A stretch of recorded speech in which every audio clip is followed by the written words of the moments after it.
小王的生活。小王是公司经理，他工作很忙。他每天早上7点起床。早上他没有时间运动，也没有时间做早饭。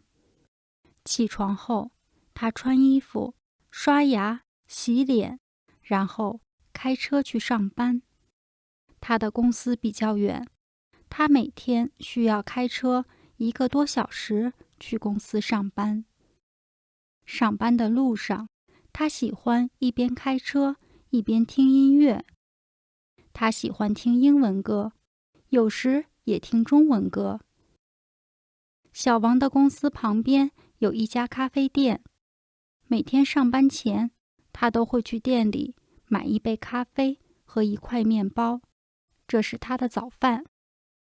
小王早上一般只喝黑咖啡，面包他喜欢吃全麦的。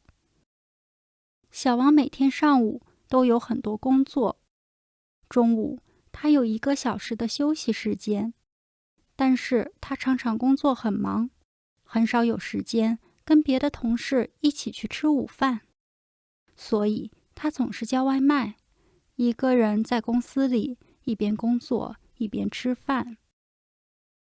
小王一般5点下班，特别忙的时候要加班到6、7点。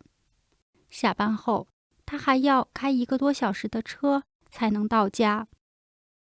回家后，小王总是先洗澡，换上干净的衣服，然后开始做晚饭。他喜欢一边吃晚饭一边看电视，这是他一天中最快乐的时候。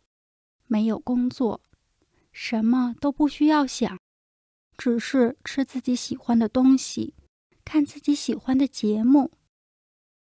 小王平时睡得比较早，一般不到11点就上床睡觉了，因为第二天他需要早起去上班。